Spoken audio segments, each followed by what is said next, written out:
Halo teman-teman, aku Muhammad Zain Abi Akmal, mahasiswa pendidikan fisika Universitas Pendidikan Indonesia. Nah, teman-teman tahu gak sih, kenapa kita bisa berpijak di bumi? Apakah karena kita berat? Bukan itu ya teman-teman jawabannya. Kita bisa berpijak di bumi karena adanya gaya gravitasi yang ditarik oleh bumi, teman-teman. Nah, kalau kita ditarik, kenapa kita gak kesakitan? Gaya gravitasi adalah gaya antar partikel yang lemah nih, teman-teman. Jadi, gaya gravitasi itu bergantung pada massa. Nah, karena massa kita tidak terlalu besar, jadi gaya gravitasi yang kita rasakan itu sangat kecil, teman-teman. Menarik juga ya belajar gravitasi. Yuk kita belajar lebih lanjut. Nah, untuk belajar gravitasi lebih lanjut, kita harus tahu dulu nih yang namanya hukum Kepler. Kepler mempunyai 3 hukum, teman-teman. Yang pertama, berbunyi, semua planet bergerak dalam orbit atau lintasan berbentuk elips dengan matahari di salah satu fokusnya. Pasti yang teman-teman ketahui, bentuk orbit itu lingkaran kan? Nah, menurut pengamatan Kepler, jarak antara planet dan matahari itu berbeda di tiap waktunya, teman-teman. Nah, kalau lingkaran, kan jari-jarinya sama. Jadi tidak mungkin dong kalau lintasannya itu lingkaran. Nah, menurut Kepler, lintasan dari planet itu berbentuk elips, teman-teman. Nah, yang dimaksud dengan matahari di salah satu fokusnya itu apa sih? Seperti yang kita ketahui, elips itu mempunyai 2 fokus nih, teman-teman. Nah, di salah satu fokusnya itu ada matahari, dan di salah satu fokusnya itu tidak ada apa-apanya ya, teman-teman. Selanjutnya, bagaimana bunyi hukum kedua Kepler?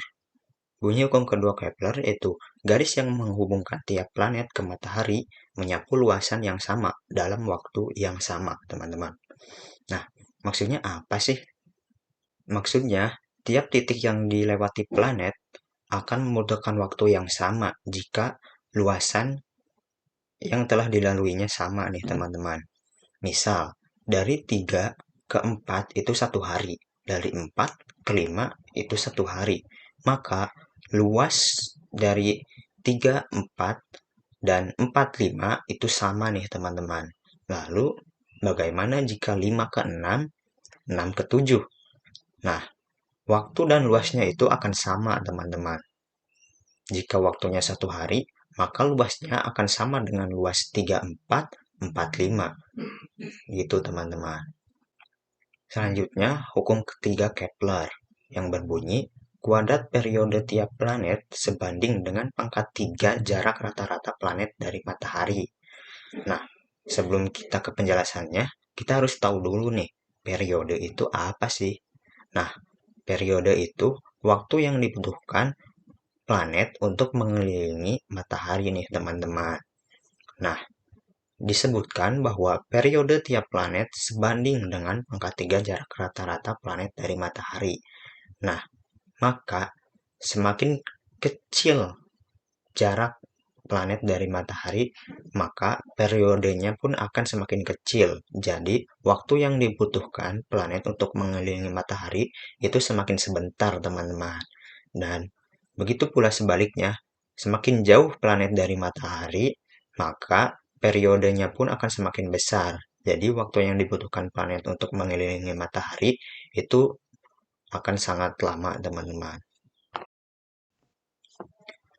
Nah, dari ketiga hukum Kepler tadi, kita dapat menyimpulkan nih, mulai dari bentuk lintasan yang elips, matahari yang ada di salah satu titik fokusnya, dan waktu yang diperlukan planet untuk mengelilingi matahari. Selanjutnya, pada saat planet dekat dengan matahari, kita dapat menyebut posisi itu sebagai perihelion, teman-teman. Saat pada posisi itu, planet memiliki kelajuan yang tinggi, dan pada sebaliknya, posisi yang terjauh dari matahari disebut aphelion. Pada posisi itu, planet memiliki kelajuan terendah. Selanjutnya, bagaimana sih hukum gravitasi menurut Newton? Menurut Newton, tiap benda mengerjakan sebuah gaya tarik pada tiap benda lain yang sebanding dengan massa kedua benda dan berbanding terbalik dengan kuadrat jarak yang memisahkan mereka. Nah, seperti yang telah disebutkan, pasti gravitasi akan semakin besar jika kedua massa tersebut juga besar. Nah, berbanding terbalik dengan kuadrat jarak, maka gravitasi akan semakin kecil jika jarak antar kedua massa itu semakin jauh, teman-teman.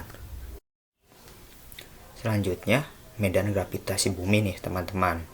Nah, gaya yang dikerjakan bumi pada sembarang massa M objek yang berada pada jarak R dari pusat bumi berarah menuju bumi besarnya itu G sebagai konstanta gravitasi universal, ME itu massa bumi, M itu massa dari objek tersebut dibagi dengan kuadrat jarak antara objek dengan bumi ini, teman-teman. Lalu, seperti yang disebutkan sebelumnya, gravitasi itu bergantung pada massa dan jarak nih. Nah, pada jarak, objek sejauh apa sih yang bisa bumi tarik? Nah, jarak dari bumi ke objek tersebut itulah yang dinamakan medan gravitasi, teman-teman. Nah, kita bisa menghitung medan gravitasi bumi dari gaya yang dikerjakan bumi dibagi massa nih, teman-teman. Bagaimana sih sifat gaya gravitasi? Sebelum kita mengetahuinya, kita harus tahu dulu nih, apa itu gaya konservatif dan gaya non-konservatif. Nah, gaya konservatif adalah sifat gaya yang tidak bergantung pada lintasannya. Contoh dari gaya konservatif itu sendiri adalah gaya gravitasi. Dan selanjutnya, gaya non-konservatif adalah sifat gaya yang bergantung pada lintasannya. Contohnya adalah gaya gesek. Nah, kenapa sih gaya gravitasi termasuk pada gaya konservatif? Karena setelah disebutkan tadi, gaya gravitasi tidak bergantung pada lintasannya, tetapi bergantung pada medannya nih, teman-teman. Selanjutnya, apa sih konstanta gravitasi universal? Dari tadi, kita sudah disinggung dengan konstanta gravitasi universal pada beberapa persamaan nih, teman-teman. Lalu, apa sih? Nah, pertama kali yang menemukan konstanta gravitasi universal adalah Henry Cavendish nih, teman-teman. Ia melakukan percobaan pada tahun 1798. Pada percobaannya, ia menggunakan raca nih, teman-teman, dengan dua buah bola yang masanya itu kecil. Nah, hebat juga ya Henry Cavendish. Berikut juga ada tabel beberapa ilmuwan yang melakukan percobaan untuk menemukan konstanta gravitasi universal nih, teman-teman. Tapi pada saat ini konstanta gravitasi universal yang biasa digunakan adalah 6,67 dikali 10 pangkat min 11 Newton meter kuadrat per kilogram kuadrat. Nah, bagaimana sih grafik perubahan besar gaya gravitasi terhadap jarak? Seperti yang telah disebutkan sebelumnya, gravitasi berbanding terbalik dengan jarak nih. Jadi, semakin dekat jarak dua objek, semakin besar juga gravitasinya. Sebaliknya, semakin jauh jarak kedua objek, maka semakin kecil gravitasinya. Seperti yang teman-teman lihat pada layar, grafik perubahan besar gaya gravitasi terhadap jarak itu tidak sampai ke 0 nih, teman-teman. Kenapa sih? Karena gravitasi akan selalu ada, tidak sampai ke nilai 0 nih, teman-teman. Karena massa sebuah benda itu pasti ada, tidak mungkin 0. Karena gravitasi bergantung pada massa dan jarak, jadi itu sangat berpengaruh ya, teman-teman. Grafik ini biasa disebut dengan kurva eksponensial nih, teman-teman. Nah, yang terakhir, bagaimana sih medan gravitasi pada kulit bola dan bola pejal? Yang sebelumnya itu kan medan gravitasi pada bumi nih, teman-teman. Bagaimana pada kulit bola? Nah, yang pertama itu min G sebagai konstanta gravitasi universal dikali massa objek itu dibagi kuadrat jarak antara objek dengan kulit bola dikali juga jaraknya nih, teman-teman. Itu jika jarak objek lebih dari jari-jari kulit bola tersebut nih, teman-teman. Selanjutnya, bagaimana jika jarak itu lebih kecil dari jari-jarinya nih teman-teman, artinya di dalam bolanya, maka gravitasinya itu akan nol nih teman-teman. Nah, bagaimana dalam bola pejal?